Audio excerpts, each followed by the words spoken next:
My name is Naveed Dakhtaram. Today my topic is the capacitance of a parallel plate capacitor. हमारे पास ये एक capacitor है। Capacitor का काम होता है चार्ज को स्टोर करना। ये एक ऐसा डिवाइस है जो इलेक्ट्रिक चार्ज को स्टोर करता है, इसको हम कहते हैं कैपेसिटर। तो capacitance of a parallel plate capacitor, हम कैपेसिटेंस मालूम करते हैं एक पैरेलल प्लेट कैपेसिटर में। तो इसमें हम कैपेसिटेंस मालूम करते हैं। इसको पहले हमने एक पैरेलल प्लेट कैपेसिटर ले लिया। इस कैपेसिटर को मैंने बैटरी के साथ कनेक्ट किया। मैंने एक बैटरी लगा लिया। ये हमारे पास बैटरी का जमा प्लेट है, ये हमारे पास मनफी प्लेट है। इस तरह ये एक बैटरी है। मैंने आपको कल बताया था पिछले टॉपिक। ये हमारे पास आप देखो ना, ये इसका जमा प्लेट है, ये इसका माइनस प्लेट है। ये बैटरी है और ये कैपेसिटर है। कैपेसिटर चार्ज को स्टोर करता है और बैटरी चार्ज दे देता है, एनर्जी दे देता है और इसमें ये चार्ज स्टोर होता है। तो हमारे पास ये जमा चार्ज जो होता है, जमा प्लेट होता है बैटरी का, ये इलेक्ट्रॉन को खींच लेता है। जब खींच लेता है तो ये इधर इस तरह ये खींच लेता है और इधर पुट कर लेता है। तो इधर जमा चार्ज आ जाता है और इस तरह दूसरा इलेक्ट्रॉन खींच लेता है, इधर आ जाता है, इधर जमा चार्ज आ जाता है, इधर मनफी चार्ज आ जाता है। इस तरह एक माइनस एक जमा, इस तरह एक माइनस एक जमा। जब कैपेसिटर फुल चार्ज हो जाता है तो इसके बाद करंट जो है वो स्टॉप हो जाता है और मज़ीद करंट कैपेसिटर को नहीं देता है। तो आज जो हमने इसके साथ कनेक्ट किया तो ये जो प्लेट जो होता है, ये प्लेट भी चार्ज हो गया और ये प्लेट भी चार्ज हो गया। तो इसके अंदर क्या पैदा हो गया? इसके अंदर पोटेंशियल डिफरेंस क्रिएट हो गया। क्या पैदा हो गया? Potential difference. और पोटेंशियल डिफरेंस को इन दो प्लेटों के दरमियान पोटेंशियल डिफरेंस को हम V से रिप्रेजेंट करते हैं। इनके दरमियान पोटेंशियल डिफरेंस क्रिएट हो गया, पैदा हो गया और साथ इलेक्ट्रिक फील्ड भी पैदा हो गया, यूनिफॉर्म इलेक्ट्रिक फील्ड भी पैदा हो गया। इस प्लेट को हमने थोड़ा सा फासला पे रखा। हमने थोड़े से फासला डिस्टेंस, ये हमारे पास एक प्लेट का फासला जो है दूसरे प्लेट के फासले के दरमियान जो फासला, इसको हमने D से रिप्रेजेंट किया। तो अब हम लिखते हैं कैपेसिटर के consider a parallel plate capacitor. हमने एक पैरेलल प्लेट कैपेसिटर लिया कंसिस्टिंग का मतलब होता है कि ये मुश्तमिल है, ये मुश्तमिल है of two flat metal plate, बिल्कुल फ्लैट मेटल प्लेट्स पर मुश्तमिल है। ईच ऑफ एरिया, इसका एरिया हमारे पास, इसका यह एरिया A है और इसका एरिया ये हमारे पास दो प्लेट है, एरिया A1, इसका एरिया A2 हो गया। सेपरेटेड बाय ए डिस्टेंस, इनको हमने इस प्लेट से हमने सेपरेट किया, थोड़ा फासला रखा, डिस्टेंस D रखा। As shown in the figure, जो आपको इस शक्ल में मैंने आपको दिखाया गया। The distance D is so small, ये प्लेट और इस प्लेट का जो फासला है इंतहाई कम है, इतना कम है that the electric field line between the plate is uniform, कि इलेक्ट्रिक फील्ड लाइन जो होता है इन दो प्लेटों के दरमियान वो क्या है? यूनिफॉर्म है। ये क्या है? Uniform. Electric field lines are uniform between the plates because these two plates are so small that the electric field lines are uniform. इससे हमने इलेक्ट्रिक फील्ड इंटेंसिटी मालूम किया था इन दो प्लेट के दरमियान हमने इलेक्ट्रिक फील्ड इंटेंसिटी मालूम किया था और वो गाज ला में हमने इसको मालूम किया था। Electric field intensity according to the electric field intensity due to the two opposite charged parallel plates, इसमें हमने मालूम किया according to the electric field intensity between the two opposite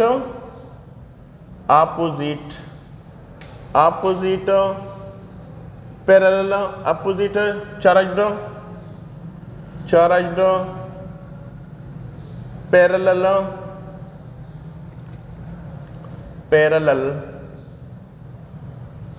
parallel according to the electric field intensity between the two opposite charged parallel plates, इसमें हमने electric field intensity मालूम किया था और ये इलेक्ट्रिक फील्ड इंटेंसिटी हमारे पास बराबर है sigma divided by epsilon not. Sigma divide by epsilon, इसको मैं इक्वेशन नंबर 1 का नाम देता हूं।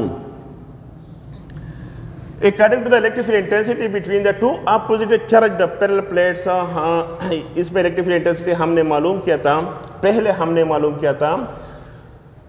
तो सिग्मा, सिग्मा का मतलब होता है charge per unit area. Sigma shows इस प्लेट के सरफेस पे भी चार्ज पड़े हुए हैं और इस प्लेट के सरफेस भी पड़े हुए हैं, तो इसको हम कहते हैं सिग्मा। सिग्मा हमारे पास बराबर है चार्ज पर यूनिट एरिया।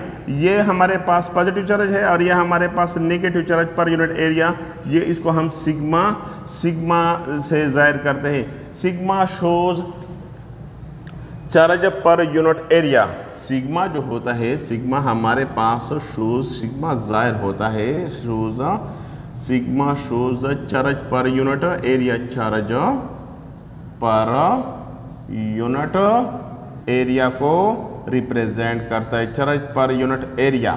तो सिग्मा हमारे पास बराबर है Q डिवाइडेड बाई A, इसको मैं इक्वेशन नंबर 2 का नाम देता हूँ, इक्वेशन नंबर 2।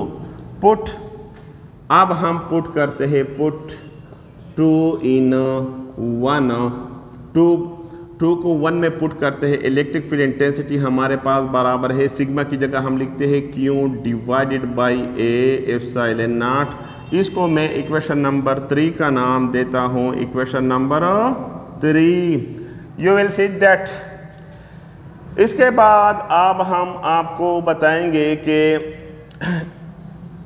अब हमने एक टॉपिक पढ़ा था potential gradient. According to the potential gradient एक टॉपिक है, according to the potential gradient के मुताबिक, according to the potential gradient, ये टॉपिक आप देख लेना, पिछला वाला टॉपिक है। आप कहेंगे बच्चे कि ये कहाँ से आ गया पोटेंशियल ग्रेडियंट? यह हमारे पास बराबर है delta we divided by delta R, यह हमारे पास बराबर होता है ई।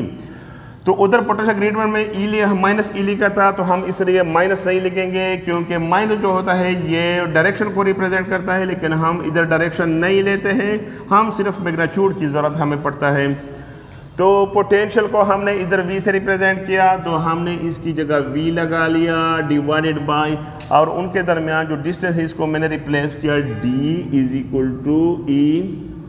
तो V हमारे पास बराबर होता है E D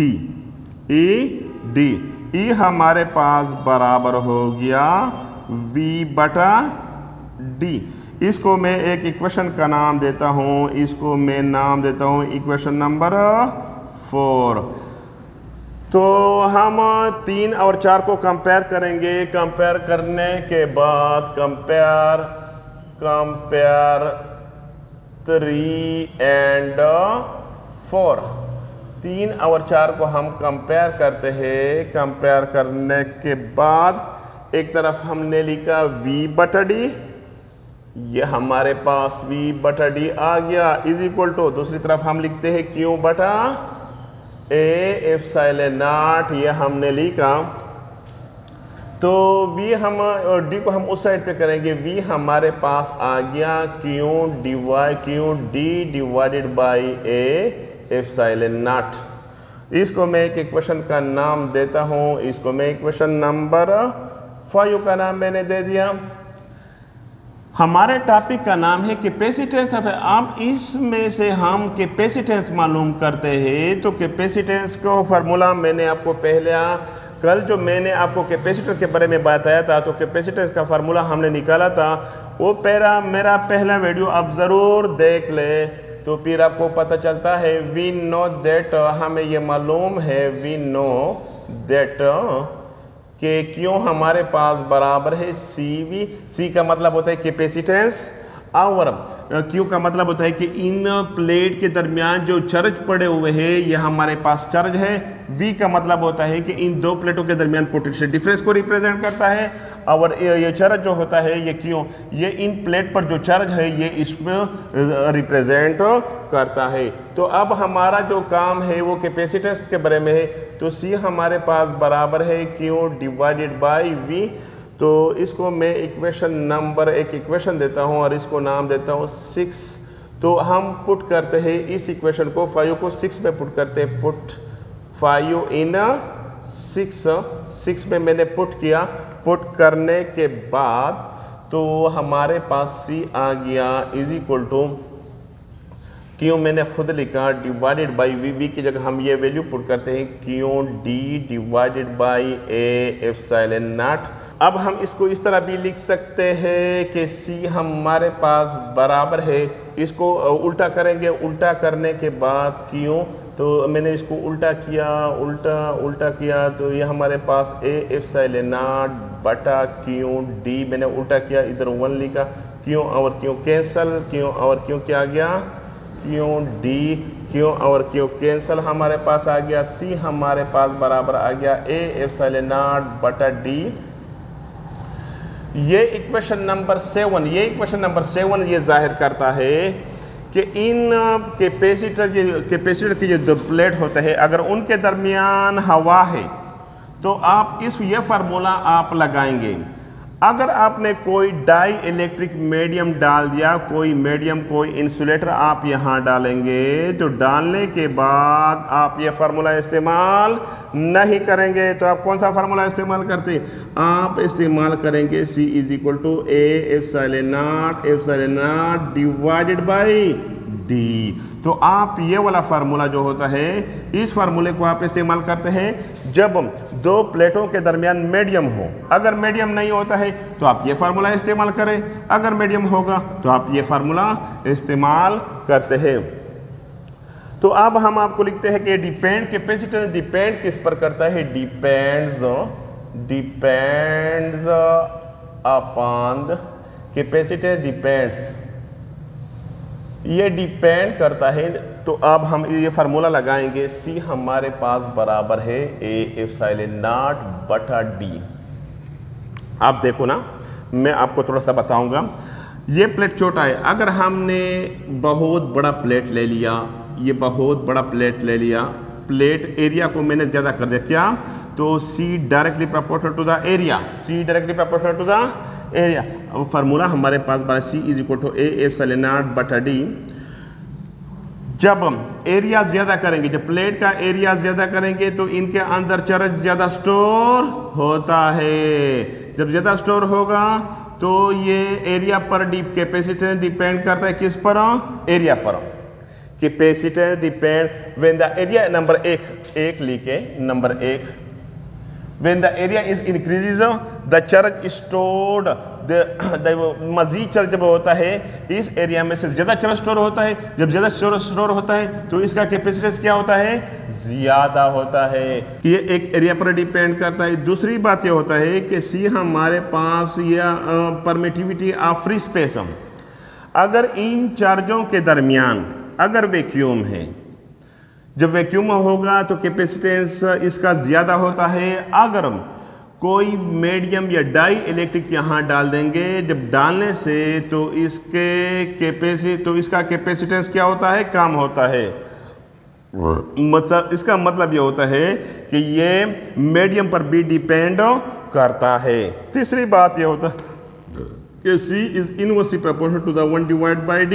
जब इन दो प्लेटों के दरमियान डिस्टेंस कम होगा, जब डिस्टेंस कम होता है तो इसका कैपेसिटेंस ज़्यादा होता है। जब डिस्टेंस ज़्यादा करेंगे, जब डिस्टेंस आप ज़्यादा करेंगे तो उनके दरमियान डिस्टेंस ज़्यादा होता है तो इलेक्ट्रिक फील्ड लाइन्स भी थोड़ा से उनके दरमियान फासला ज़्यादा होता है। फासला की वजह से उसके अंदर कैपेसिटेंस क्या होता है, कम होता है।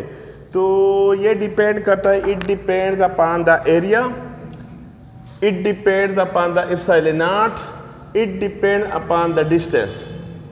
एक बात ये होता है, अब हम एक एग्जांपल लिखते हैं। एग्जांपल है the plate of a parallel plate capacitor, plate air capacitor area separated by a distance of 1 metre. ये हमारे पास एक पैरेलल प्लेट कैपेसिटर है। मैं आपको थोड़ा सा एक एग्जांपल लिखूंगा। ये हमारे पास एक प्लेट है, जमा प्लेट है, ये एक मनफी प्लेट है। इनके दरमियान जो डिस्टेंस है वो 1 मिलीमीटर है। तो what must be the plate of area if the capacitance of capacitor is to be 1 farad। ये कैपेसिटर हमारे पास है, कैपेसिटर, ये कैपेसिटेंस इसका है, कैपेसिटेंस इसका, कैपेसिटेंस 1 फैराड है कैपेसिटेंस। तो वो कह रहा है कि आप मालूम करें, क्या मालूम करें, इसके अंदर व्हाट मस्ट बी, इसका एरिया मालूम करें, इसका एरिया मालूम करें। तो अब हम लिखते हैं, डिस्टेंस हमारे पास बराबर है 1 मिलीमीटर। तो मिलीमीटर को मैंने चेंज किया 1 मीटर में, वो एक ज़रब 10 की power -3 metre. Find the plate. इसके बाद आप लिखते हैं कैपेसिटेंस किया है, कैपेसिटेंस हमारे पास बराबर है 1 फैराड। ये हमारे पास 1 फैराड के बराबर है कैपेसिटेंस। एरिया के इसके अंदर एरिया हम मालूम करते हैं। अब हम ये फार्मूला लगाएंगे कि सी हमारे पास बराबर है A epsilon naught divided by D. Area को हम मालूम करते हैं, इसको मैं मालूम करता हूँ, इसको मैं छोड़ देता हूँ। A बराबर है C D divided by epsilon naught. Capacitance हमारे पास बराबर है किसका, 1 फैराड ज़रबे।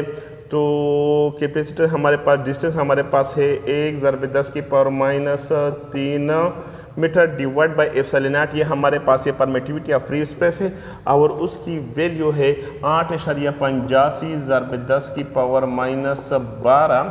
तो इन सारे को अगर आप हल करेंगे, मैंने हल किया, हल करने के बाद इसे आता है 1.1 ज़रबे 10 की पावर 8 मीटर स्क्वायर। ये एरिया हमने मालूम किया कि इस प्लेट का जो एरिया है, इस प्लेट और इन दोनों प्लेट का जो एरिया है, ये 1.1 ज़रबे 10 की पावर 8 मीटर स्क्वायर है। अगर कोई क्वेश्चन है तो आप हमें कमेंट पे बताएं। अगर आपको मेरी वीडियो अच्छी लगी तो इसको लाइक करें, शेयर करें और बेल का बटन दबाएं। खुदा हाफिज़।